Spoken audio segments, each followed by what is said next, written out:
Oke teman-teman, ini namanya adalah susunan periodik unsur atau bisa disingkat SPU, atau kalau dulu disebut sebagai tabel periodik ataupun susunan unsur berkala. Jadi kalian bisa lihat di sini ada berbagai macam unsur-unsur. Oke.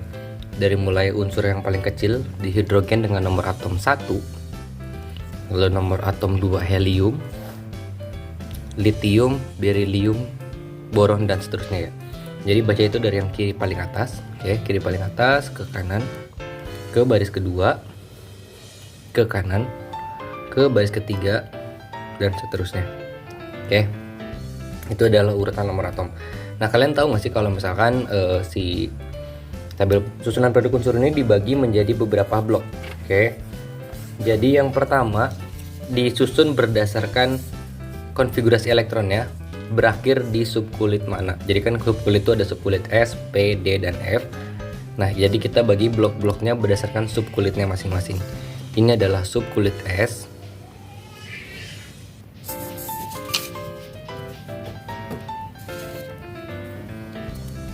Ini subkulit S, ini 1A, 2A dan ini. Oke, terus ada subkulit P. P itu di sini. Oke, ini adalah subkulit P. Terus ada subkulit D, ini di tengah-tengah. Ini subkulit D. Yang terakhir ada subkulit F gitu.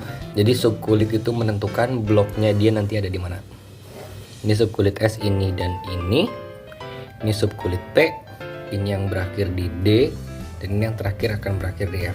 Oke, yang berakhir di F di sini. Oke, next kita belajar tentang apa sih itu golongan dan apa itu periode. Kalau untuk golongan itu dari atas ke bawah disebut sebagai satu golongan. Dari sini ke sini, dari atas ke bawah atau dari bawah ke atas boleh, itu disebut sebagai satu golongan.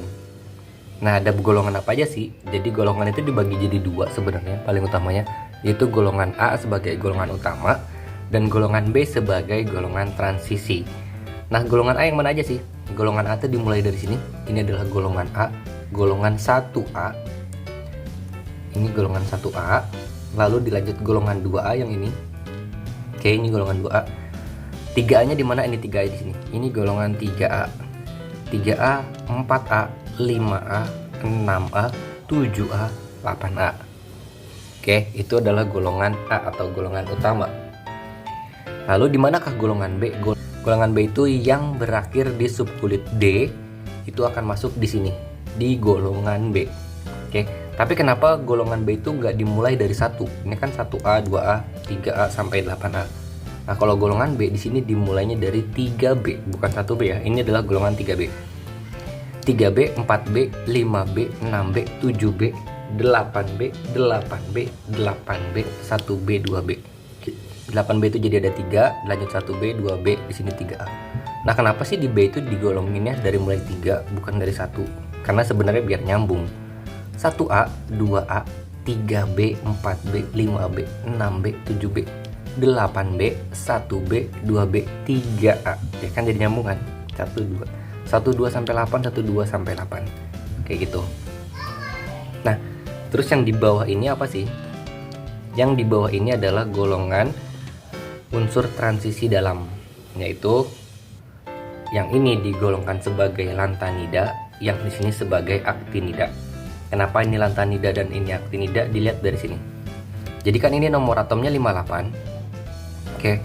Ini 58, 57-nya di sini. Jadi ini 57, lanjut 58, 59 terus sampai 71, balik lagi 72-nya di sini. Makanya dia disebut sebagai logam transisi dalam. Karena sebenarnya harusnya dimasuknya di sini. Antara 57 sampai 72 kan ada 58 sampai 71. Tapi ditaruh di sini bukan di dalam sini. Sama pun kayak gini, ini adalah aktinida karena di sini adalah aktinium terakhir 89, 90-nya sini 89, 90, 91 dan seterusnya sampai 103, lanjut ke 104. Gitu. Nah, terus gimana sih? Ini tuh fungsinya buat apa? Konfigurasi elektron yang pernah kita pelajari sebelumnya itu akan menentukan ada di mana golongan dan juga periodenya. Golongan itu, sini ada 1A, 2A dan lain-lain, itu ditentukan oleh elektron valensinya atau atom paling luar dari sebuah atom. Jadi misalkan dia elektron valensinya adalah 5 dan berakhir di subkulit P, berarti dia masuk ke 5A kayak gitu. Atau misalkan dia elektron valensinya 2 dan berakhir di kulit S, maka masuknya golongan 2A kayak gitu. Oke, misalkan elektron valensinya 4 dan berakhir di subkulit D, berarti dia masuknya 4B gitu. Kayak gitu guys. Nah, contohnya kita coba konfigurasi elektron lalu tentukan di mana golongan dan periodenya. Oke, kita coba ya. Dengan nomor atom 6. Oke.